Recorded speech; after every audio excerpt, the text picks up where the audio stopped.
Hi guys, welcome to another episode of The Lord's Delight. And today I want to talk about the relationship between siblings, which is unique, but I want to talk about like the Christian perspective, looking at the different sibling relationships in the Bible.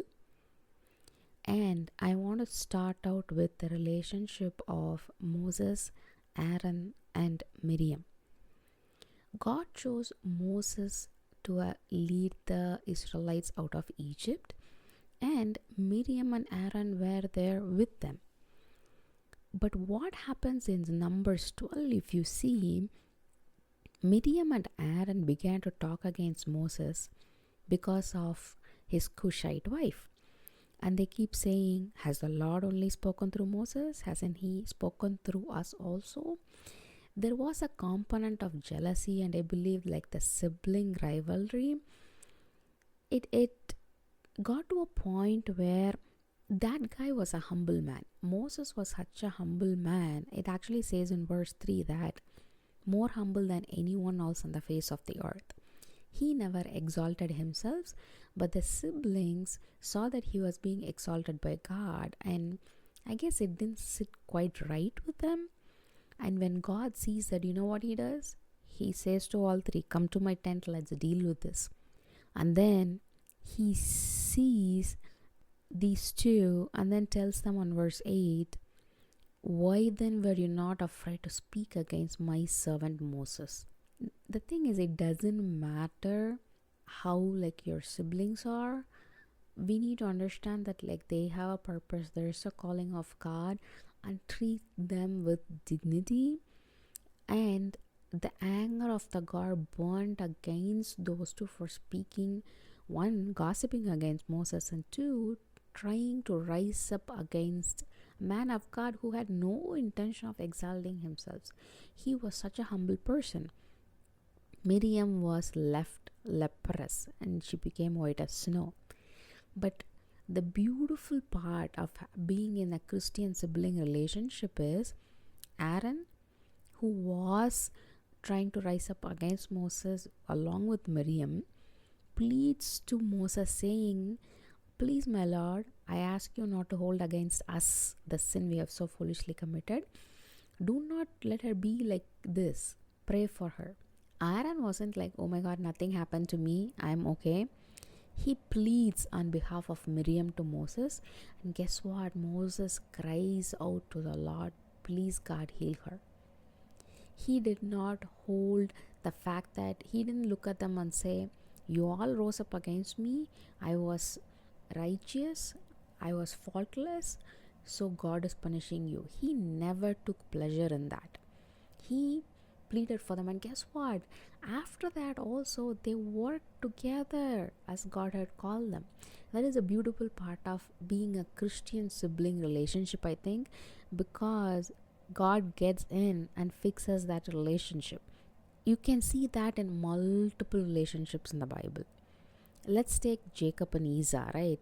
In Genesis 25 we see them described like being born and their characters, and they growing up, I guess in teens, they were not nice to each other. Jacob was coveting Esau's birthright, and Esau didn't care, was very negligent with his birthright, and this led to a bitterness between the siblings. And also, let's not forget, Jacob stole Esau's blessings from his father Isaac.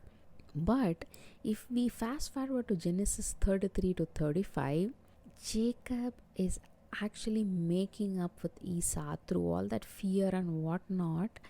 They make up, and he says that seeing your face is like seeing the face of God to his brother.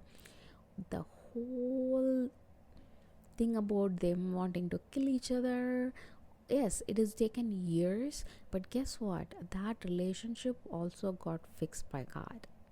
Even though it took much longer time compared to Moses, Miriam, and Aaron's, where that was immediate. And let's look at one more sibling relationship in the Bible. I am talking about Joseph and his brothers. This was such a violent start, right? If you look in Genesis 37, Joseph is talking to his family about the dreams he had, and that actually, if you see in verse 11, it says his brothers were jealous of him, and later on, it also goes on to say his brothers hated him to the point that he was almost killed by them, sold to slavery, and such a lie told to the parent. Can you see the dynamics? How bad that is? This is sibling rivalry as its worst. And you would think such a relationship, like, being betrayed, Joseph would have such bitterness. He was sent away from home as a slave, faced so many injustice. But look at Genesis 45. He actually is now like the administrator in Egypt, who is actually giving them grain and saves them from famine. And when he reveals them, finally he tells to them not to be afraid, and he says, what you intended for harm, God intended for my good, and forgives them. Makes way for not just his brothers, their kids, families, everybody to live in peace along with him. How startling is that? That is the difference that I believe God's presence makes in a relationship with a sibling. We saw Moses was just pleading immediately for a sister who just threw him under the bus and was rising up against him and talking stuff about him, even though he was so humble. Second, we also saw how Jacob and Esau, they were at such bitter opposition. God even reconciled them to each other. And here, Joseph and his brothers. And every single time, the person who was wronged, they were in the right, and they did not hold it something like something to be proud of, or didn't get on a high horse about it. And that is what I think pleases God's heart, and that kind of heart comes from having a good relationship with Christ. And the final relationships I want to talk about is between Martha and Mary, that takes place in Luke 10. Here, Martha comes to Jesus and complains to him, saying, hey, look at my sister, she's not helping me. Why won't you tell her to help me? We all know that, Jesus says that Mary, her sibling, has chosen the better part.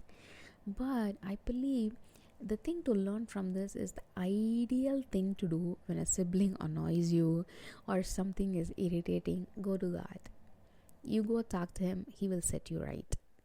That is the beautiful thing I learned from this relationship, right? She didn't shout at Martha, try to be do stuff like in the Old Testament the siblings were doing. She straight goes to the source, which is Christ. And I think that is the key.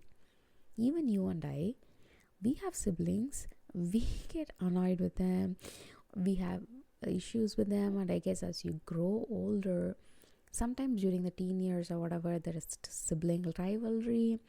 But I guess some of them, when they get a lot more older in adulthood, there is issues of money and whatnot, and when spouses get involved, it becomes more complicated.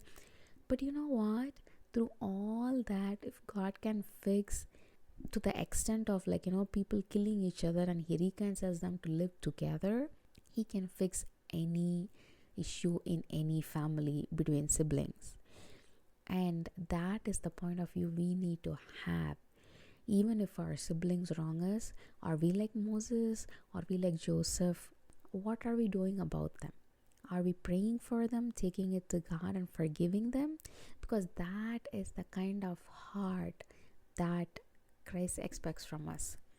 So I hope it encourages someone out there to hear this and still have hope that if your sibling relationship is not fixed or is broken, we have a God who can heal it and bring it together. And for those who have good relationship with your siblings, pray for them. That is the best gift that you can give to them. Okay guys, I'll see you next week. Bye.